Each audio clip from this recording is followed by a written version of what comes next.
ऑट्रा business park, Oros फाटा, Mumbai Goa highway touch, mall, retail wholesale market, commercial residential अशा एकूण 9 विंगचा भव्य प्रकल्प, 260 दुकानगाळे आणि 56 सदनिकांचे भव्य व्यापारी संकुल, 120 स्क्वेअर फूट पासून 3000 स्क्वेअर फूट पर्यंत गाळे भाड्यानं आणि विकत मिळतील। मर्यादित काळासाठी ऑफर, 10,50,000 पासून व्यापारी गाळे, सदनिका उपलब्ध, नियम आणि अटी लागू। संपर्क 8530 33 34 11।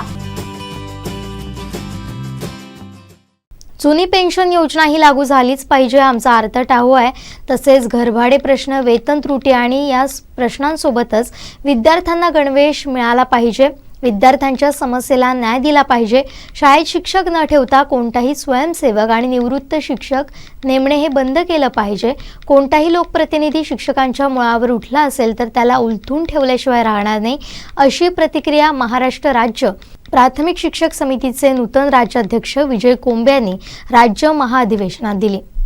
महाराष्ट्र राज्य प्राथमिक शिक्षक समितीचं महाअधिवेशन वेंगुर्ले तालुक्यात संपन्न झालं आणि या महाअधिवेशनाला संपूर्ण महाराष्ट्रातून मोठा उत्स्फूर्त प्रतिसाद या ठिकाणी मिळालेला आहे। आणि या महाअधिवेशनामध्ये नुकतीच घोषणा झालेले या महाराष्ट्र राज्य प्राथमिक शिक्षक समितीचे नूतन राज्याध्यक्ष आपल्या सोबत आहेत। कशा प्रकारे या अधिवेशनाला प्रतिसाद मिळाला आपण त्यांच्याकडून जाणून घेणार आहोत। नमस्कार, या ठिकाणी आपली निवड झालेली आहे नूतन राज्याध्यक्ष म्हणून, काय सांगाल, काय प्रतिक्रिया आहे आणि या अधिवेशनाचं कशा प्रकारे आपले उद्देश साध्य झाले का?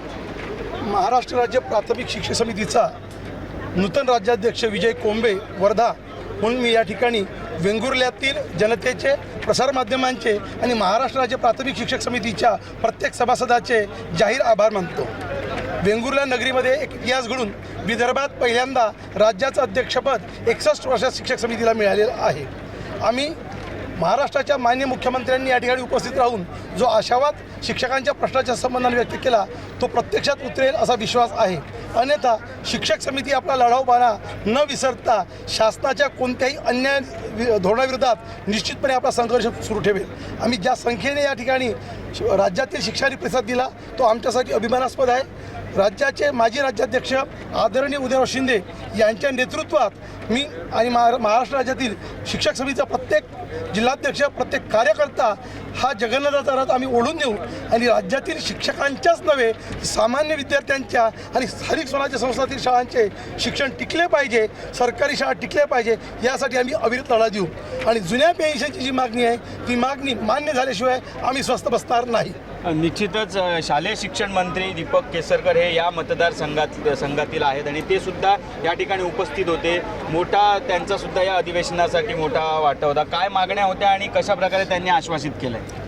सर्वप्रथम राज्याचे शालेय शिक्षण मंत्री आणि सावंतवाडी वेंगुर्ल्याचे भूमिपुत्र आदरणीय दीपक साहेब केसरकर यांनी या अधिवेशनाचं स्वागताध्यक्ष स्वीकारलं, त्याबद्दल शिक्षक समितीच्या वतीने आम्ही त्यांचे ऋणी आहोत। त्यांनी मागील 2 महिन्यात शिक्षकांच्या प्रत्येक प्रश्नाची जाण समजून घेतली, शिक्षकांच्या भावना समजून घेतल्या आणि वेंगुर्ल्यामध्ये अधिवेशन घेण्यासाठी परवानगी देण्यासोबतच ते स्वतः माननीय मुख्यमंत्र्यांसोबत आणि आदरणीय उदयनराव सामंत साहेबांसोबत उपस्थित राहिले, त्याबद्दल शिक्षक समितीचा प्रत्येक कार्यकर्ता त्यांचा ऋणी आहे। राज्यातील प्राथमिक शिक्षकांच्या अनेक समस्या आहेत। सर्वात मोठी राज्याची समस्या आहे आज जुनी पेन्शनची योजना। जुनी पेन्शन लागू झालीच पाहिजे हा आमचा अर्थ टाहो आहे। आम्ही तो घेतल्याशिवाय राहणार नाही। जरी मंत्र्यांनी आशावाद व्यक्त केला पण जे सरकार आम्हाला जुनी पेन्शन लागू करणार नाही ते सरकार उलटून ठेवल्याशिवाय आम्ही राहणार नाही। सोबतच राज्यातील प्राथमिक शिक्षकांचे प्रश्न आहे, घरभाडेपट्ट्याचा प्रश्न, वेतन त्रुटी, असे अनेक प्रश्न शिक्षकांचे आहे। त्या प्रश्नासोबतच विद्यार्थ्यांना सर्वांना गणवेश मिळाले पाहिजे। 1 रुपया उपस्थित भत्ता 27 वर्षापासून ही योजना बंद केली पाहिजे आणि 25 रुपये दिले पाहिजे। विद्यार्थ्यांच्या समस्येला न्याय दिला पाहिजे आणि राज्यातील शाळा बंद करणार नाही हे सुतोवाच मान्य मंत्र्यांनी केलं, त्यांचा आम्ही आभार मानतो। परंतु शाळेत शिक्षक न ठेवता कोणताही स्वयंसेवक नेमणे, रिटायर्ड नेमणे याला आम्ही तेवढाच विरोध करू। कोणताही लोकप्रतिनिधी शिक्षकांच्या मुळावर उठला असेल तर आम्ही त्याला उलटून ठेवल्याशिवाय राहणार नाही। निश्चितच या ठिकाणी महत्त्वाच्या मागण्या ज्या आहेत त्या शिक्षकांच्या होत्या. त्यात जुनी पेन्शन योजना यासाठी प्रभावी मागणी आपल्याला पाहायला मिळाली. मोठ्या प्रमाणात या ठिकाणी शिक्षकांची मागणी पाहायला मिळाली. ही मागणी जोपर्यंत पूर्ण होत नाही तोपर्यंत हा लढा असाच सुरू राहणार आहे, अशा प्रकारचं या ठिकाणी वक्तव्य जे आहे ते नवीन जे राज्याध्यक्ष आहेत या संघटनेचे त्यांनी व्यक्त केलेलं आहे. निश्चितच या ठिकाणी आजच्या या अधिवेशनाचा उद्देश त्यांचा निश्चितच सफल होईल अशी या आजच्या अधिवेशनाच्या वतीने आशा व्यक्त करतो. कोकण 7 लाईव्हसाठी दीपेश परब, वेंगुर्ला.